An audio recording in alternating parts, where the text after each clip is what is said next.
So today I'm going to recover, well, that didn't sound right. Recover the cushion on this little footstool. I have my cordless drill, and I just sort of do this to see which direction. I can't remember if being pushed this way is tight, righty-tighty, or if this way is lefty-loosey or loosey-lefty or whatever it's called. So I just hold it in my hand and look, without running it too fast. I already loosened these two, so I'm going to loosen up this one here. And then this one. I'm not super good at this, but that's kind of the point. You don't have to be. You could also use a manual screwdriver if you wanted to.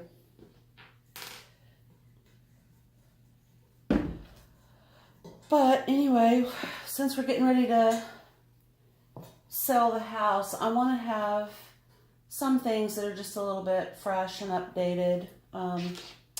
Going through my sewing room, I found some fabric that I had sort of thought I would use at one point to do this. I don't need to pull this fabric off. When I purchased this at a little boutique at Alderwood Mall years and years and years ago, it was covered in a white, damask type fabric. And I remember at the time thinking, I will immediately be recovering it.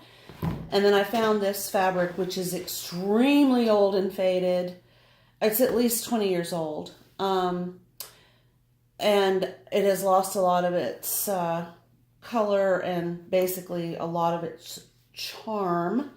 You will notice that I also have it on my kitchen chairs and my bar stools. All of that is going to have to be changed. But this one, I have a chair that I bought at Goodwill for $1. And it was a hardwood chair. And I recovered the seat in this fabric. And I think for the living room, that's, that it'll at least tie it together somewhat. And then I'll go and look for some new, maybe a solid for my chairs. But today we're gonna do this. So what I need to do next is I need to press this fabric, and I want to starch it. That kind of helps protect. I'm going to starch it, I'm going to press it, and then I'm going to spray it with a Scotch Guard to kind of give it a little extra life. But in just a moment, I'll take care of that. We're going to do that together. I'm going to go grab my electric staple gun, and we'll take care of that. Pause. That. Okay, so here we are. Here are the products that we're going to be using. I'm just going to use a heavy spray starch. This is not a sponsor for my video. I just happen to have that, as well as the Scotch Guard fabric protector. It is for upholstery and clothing. I love to use this product when I'm making anything that's going to get a lot of heavy duty wear. And again, not sponsored. So the way I do starch on upholstery fabric is I'm going to go ahead and just starch the entire piece, because while I think I know where I plan to cut, I think it's going to be this blue flower right here, because that's the best, for me, the best area where I can get overall coverage. But I'm just going to spray the back side of the fabric. I don't want to spray the front. I'm not even going to press it from the front side. But I am going to heavily spray, especially where there are folds in the fabric. And I'm going to let that sit for just a few seconds. I'm dropping things right and left. Yesterday, I was cleaning up in here a little bit, trying to get it ready I'm going to need to do some work on the walls and take things down and, you know, just kind of stage it to get it ready to sell. And I found my rosemary oil. And what I do with this, it just, to me, I love the way it, the scent, and it lingers for such a long time.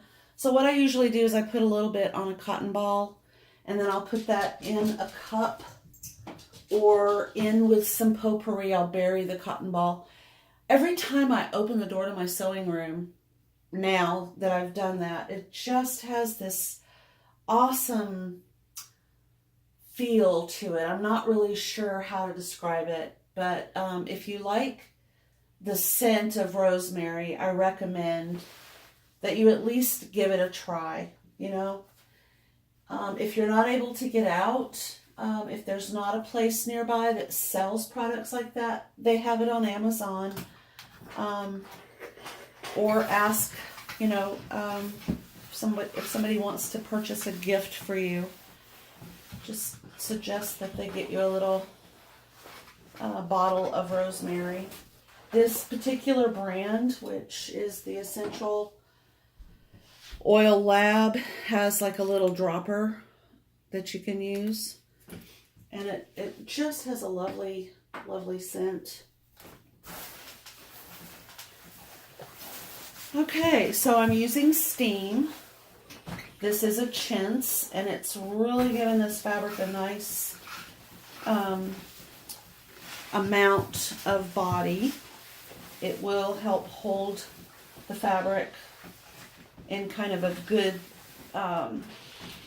good position while I'm, you know, locating that perfect spot for the cutting and fitting onto the little footstool. And then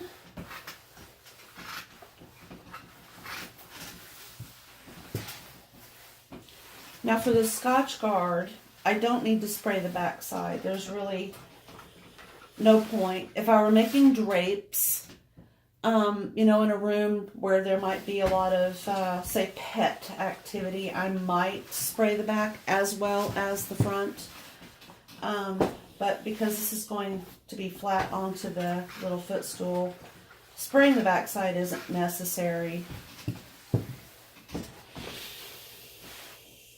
Okay, I'm kind of looking to make sure that I've gotten all of the wrinkles out. I do not want to put this piece of fabric onto the footstool with wrinkles. It just defeats the purpose.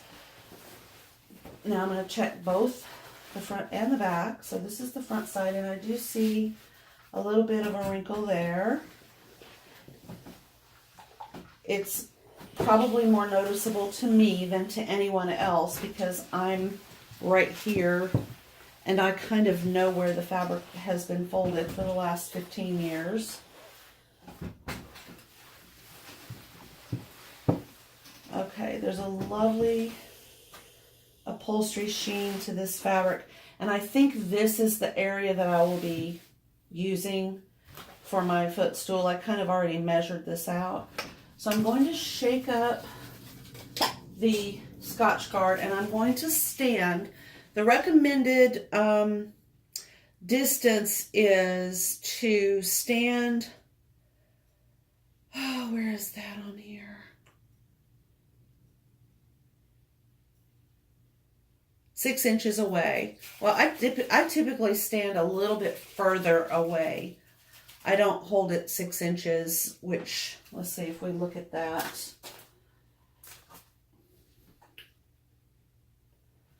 So it would be this far away from the fabric. There's your 6 inches right there. I'm typically more like 10 to 11 inches away when I spray it. Sometimes it can get a little globby. There we go. And I'm going to really spray it heavy. This is going to have, you know, feet on it. Shoes. Dogs will be climbing around on it. And it's going to have to dry.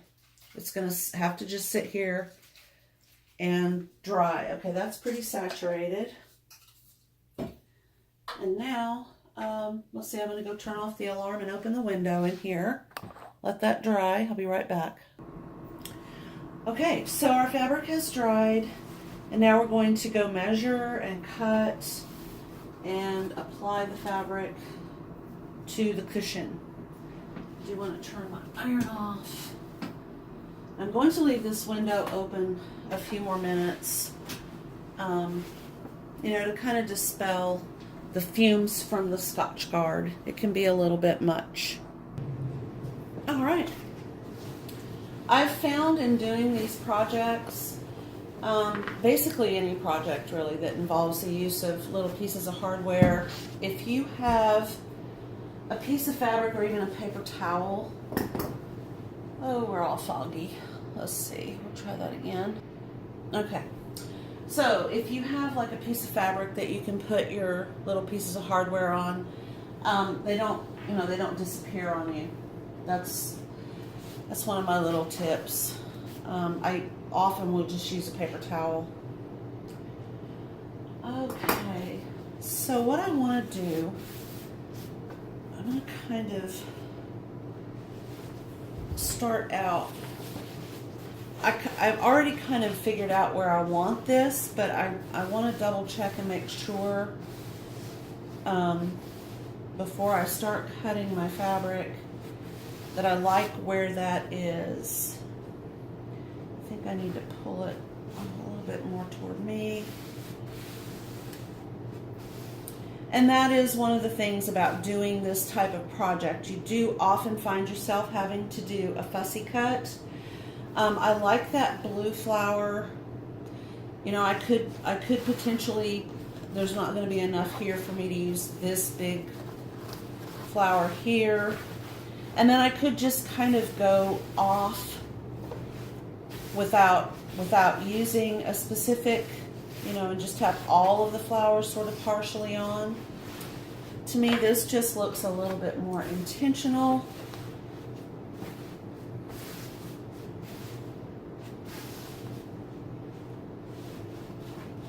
And I'm just sort of measuring it based on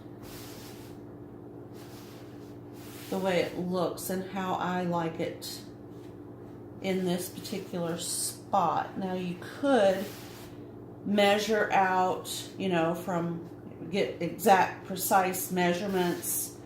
I'm just sort of eyeballing it. Being an Aquarian and an artist, I typically do that. You could even turn it, on its side. You could cant it off a little bit if you wanted to. I often will do that with a plaid or a stripe if I'm doing an upholstery project. Okay, so I like it there. I'm just going to hold it up, flip it over. Now I know right here that I'm going to have to do some cutting of this fabric. If you are doing upholstery and you don't like these raw edges, if you leave yourself enough, you can fold it, under and have an enclosed edge. That's also doable.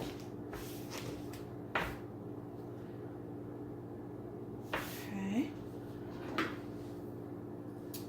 All right, so knowing that I like to do that, I didn't on this one. Oh, it's because it's a thicker fabric.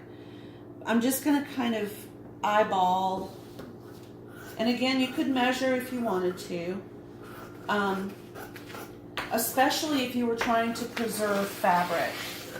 That's also a reason to measure. I basically saved this piece of fabric right here that I am using today for this project. I'm not earmarking it for any other project out there in my vast arsenal of projects. I could, maybe use it for something. I'm not going to throw this fabric. It's very nice and I really like it. Okay, I'm going to kind of hold this in place when spinning this. And then get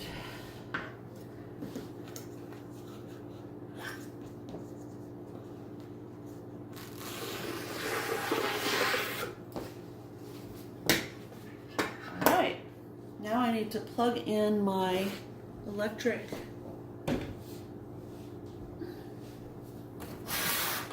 staple gun.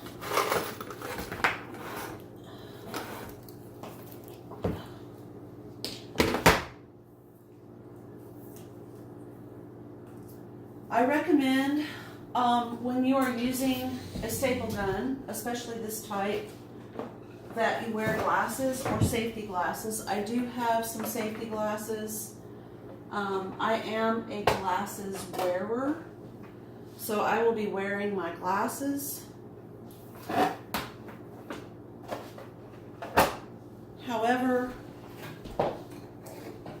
you know, you can pick some safety glasses up. They're fairly inexpensive, and they're really a good thing to have, especially if you're planning to do projects of this nature that require the use of a staple gun.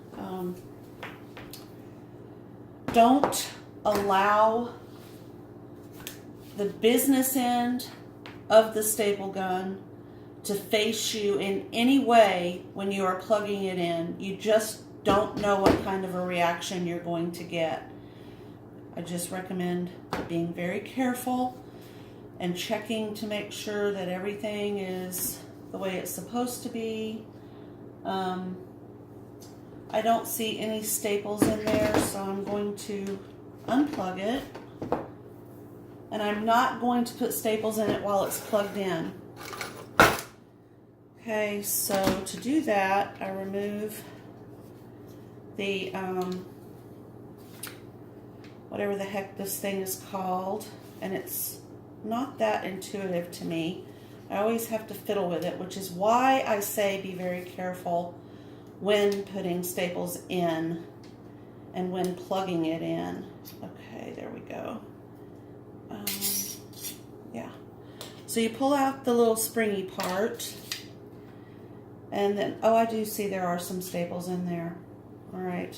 Staples are going to go pointy end in this particular model.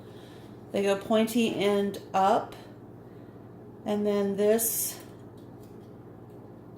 will go right on top, and then it's spring loaded, so you're going to push it and then hook that hook into the little place where the hook is supposed to hook. I'm sure there are some very skilled people that use these all the time who are just cringing and dying right now at my descriptions and whatnot, but you know, for the vast majority of us, that's the way that goes. Okay, now if you've ever done a project like this, you know that the corners are going to be an issue. So what I do is I fold up one side, and then I kind of hold it in place with my hands, check out to see what the length is right here on this corner. I'm going to fold up the other side basically the same, somewhere in that same amount of fabric range. And then I'm going to pull this up, and then I'm going to pull this up. And for me, I like the rounded corners that go like this. So for me, that is perfect right there. I don't know if you can see, and I'll do that again. Okay, so I've folded this up, and you can use a glue stick. I'm not going to today, but you can actually use a glue stick to hold this down while you're folding your other piece of fabric. And if you don't have a chintz, a cotton chintz will hold the folds that you put pretty well. I mean, you can see that's actually holding itself really well.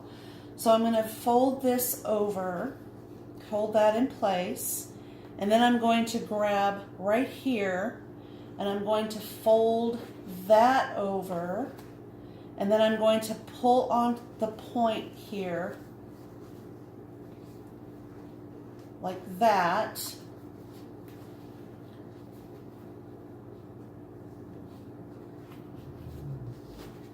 Which gives me that nice rounded corner that I like on projects of this nature. If I were doing a different type of project, for example, a chair or something that needed a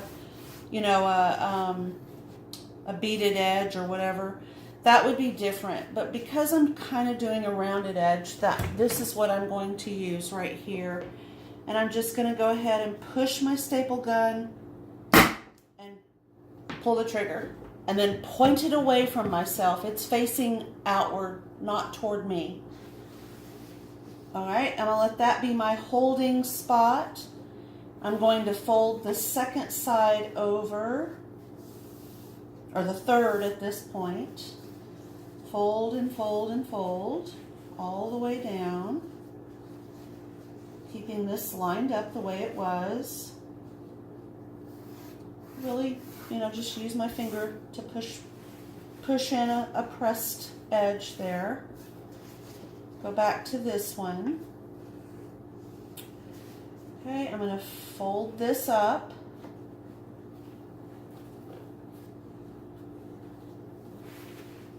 I'm pushing my hand down pretty hard on this. This hand right here is holding it down. I'm going to reach about here and pull this up. I'm holding it with my finger. I'm going to grab the pointed edge and pull it up. I let it slip that time, so I'm going to have to do that again.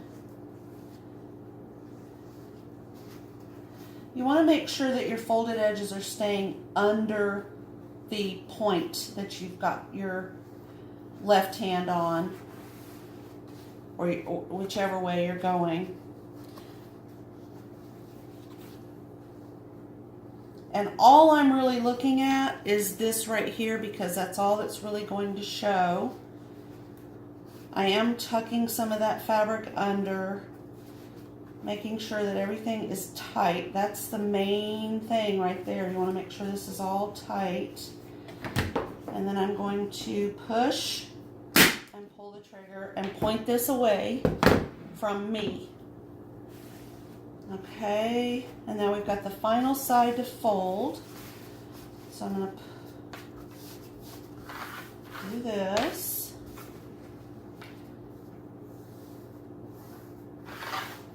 Okay. Now, not the same as these two. I'm going to go ahead and put a staple right here in the middle of this side, leaving these two ends free, pulling as tight as I can. Kind of want to make sure I've got it pulled good and tight. Okay, keep that pointed away. I'm also going to pull very tight on this side, leaving this little point alone.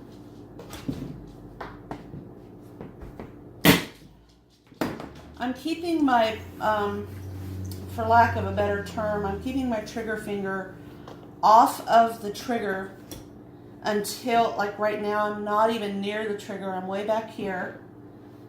Get it set, push down with my left hand, and then pull the trigger with my right hand. That way I know my fingers are all out of the way. I'm not going to get hurt. All right, now I'm going to work on these two corners. So I'm going to fold the fabric the way I had it folded.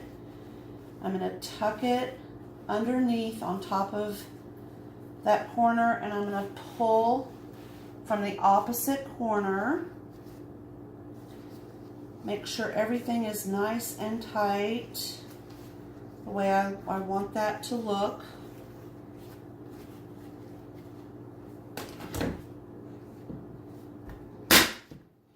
I'm going to do the exact same thing over here. Pull, tuck it under.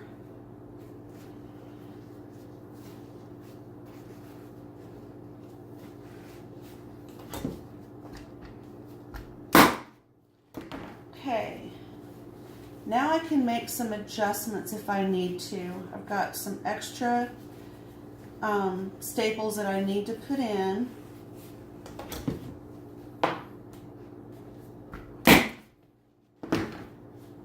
I want to make sure that it's pulled tight and is not going to be droopy, wrinkly, or saggy on the other side. So there's a lot of pulling and tightening that needs to be done.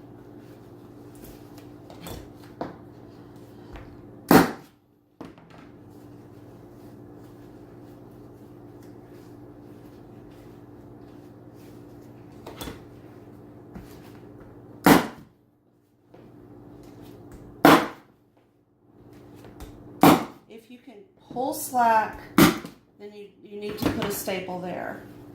That's kind of my general rule of thumb. If I can pull up, you know, if there's a slack to be pulled out, like right there, then I know I need to put a staple. I don't want that to be a point where it's going to be sagging and drooping and causing me issues.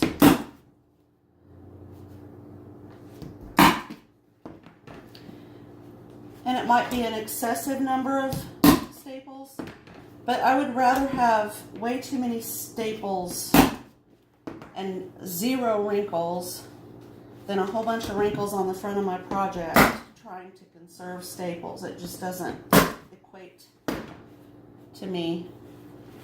Okay, so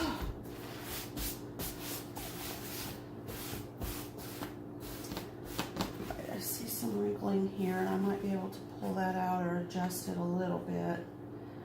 But I know that my footstool itself has a little bit of a lip. So I'm going to unplug my stapler. I don't want to have it, you know, plugged in while I'm doing other things. Excuse me. Alright, so here is my little footstool. This would be an opportunity to do any repair if you needed to. Okay. I know you can't see, this is what it looks like right here. I'm pretty happy with that. Okay. So now I need to flip it over. I'm making sure that it's seated very well, which it is. I'm going to flip it over, and then using the 4 screws that I had in it before and my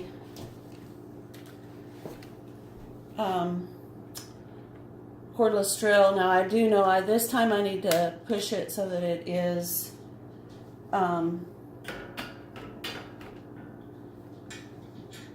going to the right in a forward direction. Sometimes it can get a little fiddly. You just have to figure out what works.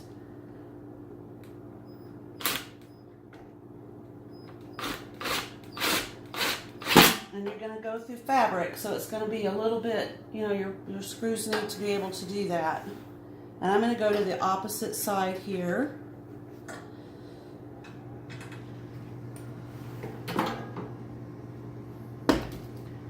I want to make sure this fabric is tucked underneath this bar. I think I'll put a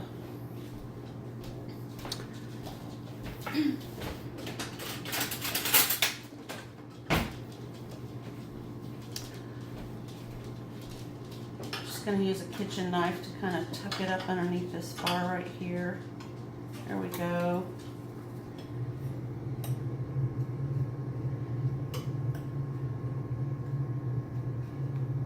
Perfect. Okay.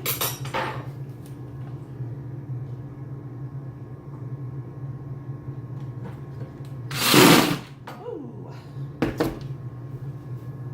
Okay. Now I'm going to do the other 2 screws on a diagonal. So this one.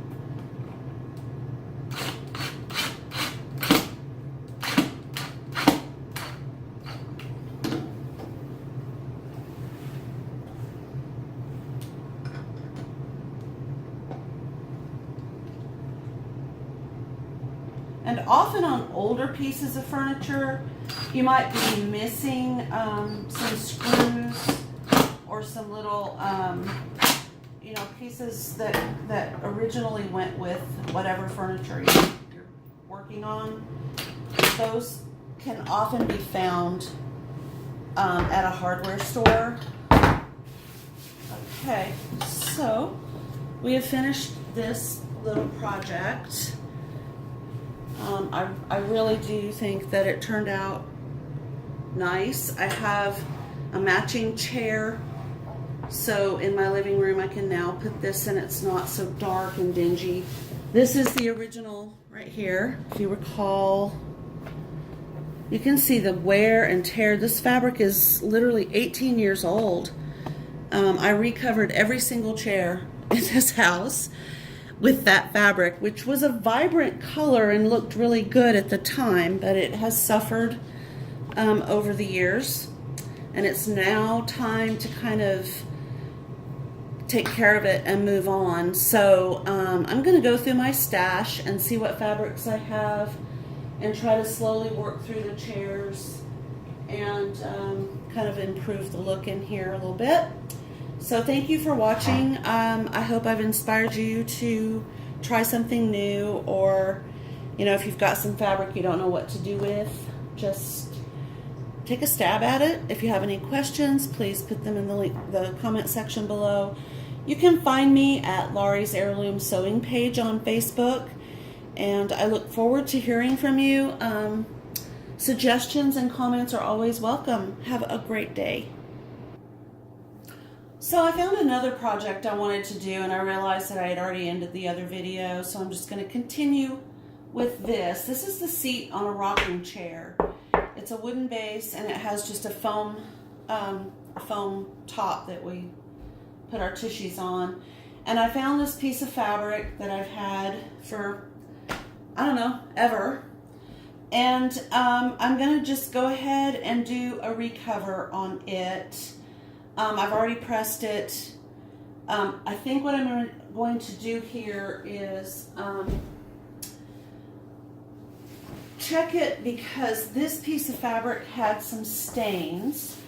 So I kind of want to look at it and make sure that I'm not... Okay, so there's a stain right there. And I think all the staining was from this. Yeah, it was. So my main objective here is this can be on the underside of the cushion, but anything beyond that, I don't